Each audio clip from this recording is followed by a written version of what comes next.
Hey guys, it is Brido here, bringing you some analysis on the NHL 14 trailer that was released today. We're going to start off right away with the trailer that's been released. Really nothing going on there that you can really take from that. They have some live footage going with the actual in-game footage of NHL 14. The crowd still looks the same, which is something that I was a little disappointed in. I saw that in the first clip that they showed, or the first screenshot that they showed as well. So a little disappointed in that. They haven't really talked about the commentators either. Really interested to see what they're going to do with that, because we've had Clements and Thorne for quite a long time. I'd really like to see that being changed up, but besides from that, the graphics look slightly better, and it's again hard to see because they're going back and forth between the two real life footage and then NHL 14 footage, which is probably on purpose to not really show specific gameplay as of yet, because it's still pretty early in the development cycle for them. They only take a year to make each of these games. But what they did release on the EA forums is some key features that are going to be in NHL 14, and I'm going to go over them, just kind of highlighting what's going to be probably pretty interesting in next iteration of this game. So the first thing they got listed here is the NHL collision physics, which will be probably an update on the new physics engine that they've been implementing the past couple of years. It's been alright, but not necessarily what we wanted exactly, so I'm interested to see how this is going to work, and they're going to be using the player impact engine from FIFA.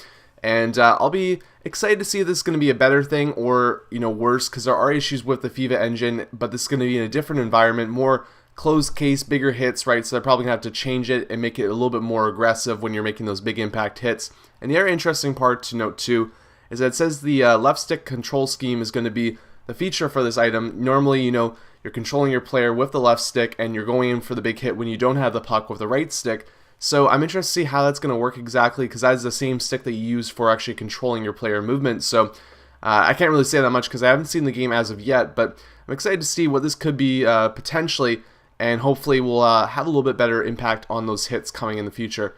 And the next one I got here is the Enforcer engine, which is not a massive feature, but something that people have been asking for quite a bit. And this is essentially just changing the fighting engine that they brought in, I believe, in NHL 10. It was very interesting that they switched it up at the time, trying to make it a lot more realistic, and the first person fighting has been real hit or miss since then, and people have been asking for a change in this, so I'm excited to see what they're going to do here. And this is kind of playing on the trend that they're already doing. They're saying that they're borrowing Fight Night technology to create this engine, which is something that EA is doing with a lot of their games now. You can see, for example, that Army of 2, when it came out, was using the Frostbite engine that Battlefield 3 had, so it's kind of the idea that this company is using and sharing their ideas to create better games, which is something that I definitely think is a great idea, but it's also taking things from different scenarios and putting them into new ones. So again, we have to wait and see if this is going to actually be better, but I'm excited the idea of being pulled out of the body, going into third person is probably a better thing, and if this really does have a bigger impact on the game, I'd be really excited to see that, but at the same time too, I'm hoping that this also means too, because they're saying there's a code in hockey, when it's broken you have to respond. I'm excited to see maybe if you do make a big hit, the CPU might actually attack you and try and go in for that fight, where that normally doesn't happen right now.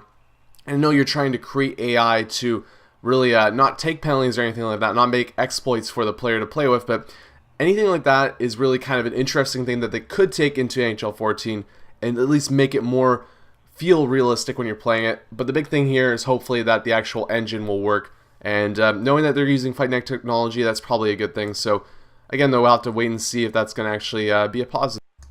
After that, we got one-touch deeks listed, which is something that we've already kind of seen before, but they're switching it up again, using the left stick and one button, it says. So obviously changing kind of the format that is normally used right now, and trying to probably make it a little bit easier for everybody to use, because for me personally, I like to play a strong passing game when I'm playing NHL, but I never really get heavy into the deeks, and you have the people too that just love their deeks. So this is something that maybe not a major feature, but it will be at least kind of exciting maybe to see a little bit more accessibility for players that use that, let's say, and also probably tone down possibly the amount of deeks that are being done by some other people as well. And below that, true performance scaling or skating is kind of going again on what they did last year and building on it. They do this kind of with a couple different things. They did the collision physics before. I think they had a different name for it, and they went from 1 year to 2 year, kind of stepping up the progress, because these are games only come out, well, actually they don't only come out, they come out every single year, and there's pretty much just this 9-month process where they can make these games. So there isn't a lot of time for them to actually update stuff. So if they kind of go into like a 3-year plan on all of this, it really is kind of beneficial for us players to see the growth from one thing to another. So they're going to probably amp this up a bit more, make the skating a little bit better. And I really did enjoy the skating. It really made a bigger impact. It made me feel like NHL 13 was different than previous games. So they can continue to work on that process. That is something that I can totally get behind. And the last two here are Live the Life, which is a new take on Be a Pro career mode. And I can't really say much to this, but it's probably going to be kind of playing on like the NBA 2K series, for basketball. They really have this kind of series where you're playing and Be a Pro, you're doing your thing, right? But then when you go off the ice, let's say in NHL 14, you're going to be taking part in interviews, and you're also probably going to have different relationships going on off the ice and on the ice. And hopefully this could be something interesting, but this one that I'm probably the most skeptical of, because I've never really been a major fan of the Be a Pro series. The reason for this is that I get bored with it over time just because I don't feel like it's that interesting. But if they bring in stuff like this could really make it more interesting for someone like me, and probably even more interesting for people that really do enjoy the Be a Pro series. So again, a really wait and see on this one, because it could do it right, could make it really interesting, or you could go into the same media dugout every single time after a game and only have 3 different options. That could get really boring really quickly.